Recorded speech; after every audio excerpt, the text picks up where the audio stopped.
नमस्कार मित्रों, जय श्री कृष्ण, राधे राधे दोस्तों। आज की कहानी है राजा विक्रमादित्य और दंबिकासुर की। क्या आप सही को तब चुन सकते हैं जब वो आपको प्रिय ना हो?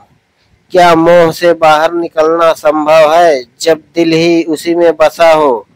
पूर्णिमा के बाद की तीसरी रात थी। राजा विक्रमादित्य ध्यान में लीन थे, पर आज उनका ध्यान टूट गया क्योंकि इस बार दंबिकासुर नहीं आया था अकेला। उनके साथ आई थी एक छवि, राजा विक्रमादित्य के बालकाल की माता श्री की छवि, जिसने उन्हें लोरी गाकर सुलाया था, जिसके आंचल में वे छुप जाते थे। युद्ध से पहले राजा स्तब्ध रह गए। दंबिकासुर बोला, राजन, आज परीक्षा नहीं सिर्फ मस्तिष्क की है, ये हृदय की भी अग्नि परीक्षा है। आज की 3 गुत्थियां विवेक, मोह और आत्मबल की है। वही आत्मा को आत्मा बनाती है या बंधन में डालती है। गुत्थी नंबर 16, विवेक की कसौटी। ऐसा क्या है जो मन और दिल दोनों की बातें सुनता है, लेकिन जब दोनों उलझ जाए तो सिर्फ सत्य का साथ देता है? राजन ने उत्तर दिया, वह है विवेक। विवेक वह अग्नि है जो मन की चंचलता और हृदय के मोह को संतुलित करती है। जब मोह कहे रुको और क्रोध कहे लड़ो, तब विवेक कहता है सोचो। दंबिकासुर मुस्कुराया और बोला, क्या आप उस स्थिति में भी विवेक से निर्णय लेंगे जब आपके सामने आपकी मृत्यु माँ की छवि खड़ी हो? राजा की आंखें भर आई, लेकिन उन्होंने सिर झुकाया और कहा, यदि माँ सत्य से दूर ले जाए तो मैं उनके चरण स्पर्श करके भी सत्य का ही साथ दूंगा।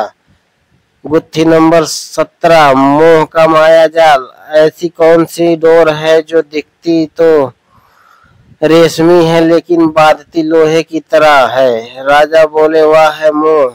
मोह प्रेम नहीं, उसका भ्रम है। मोह कहता है यह मेरा है, लेकिन आत्मा जानती है यह सब क्षणिक है। दंबिकासुर ने राजा के सामने उनके बचपन के मित्र की छवि रख दी, जो एक युद्ध में उन्हें अकेला छोड़ गया था। मोह यह भी है कि हम किसी को भूल नहीं पाते, यहाँ तक कि जिसने हमें दुख दिया हो।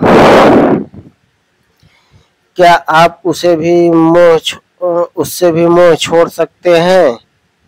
राजा चुप रहे, फिर बोले, हाँ, क्योंकि मोह से मुक्त होना ही आत्मबल की पहली सीढ़ी है। गुत्थी नंबर 18, आत्मबल की पहचान। ऐसी कौन सी शक्ति है जो बिना अस्त्र शस्त्र के भी युद्ध जीतती है, लेकिन जिसे पाने के लिए 1000 युद्ध खुद के भीतर लड़ने पड़ते हैं? राजा विक्रमादित्य ने कहा, वह है आत्मबल।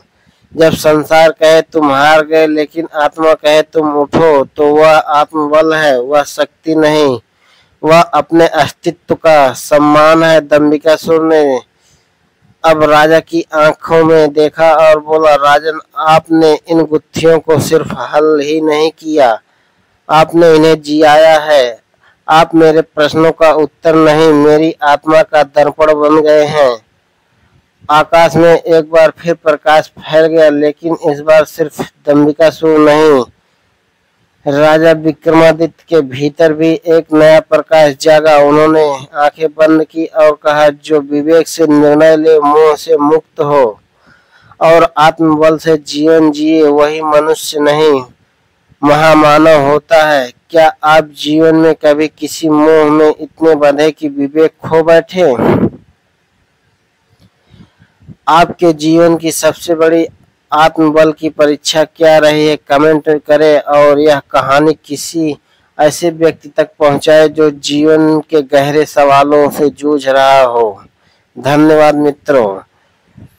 ऐसी कहानी सुनने के लिए हमारे चैनल को लाइक करें, शेयर करें और सब्सक्राइब करना ना भूलें।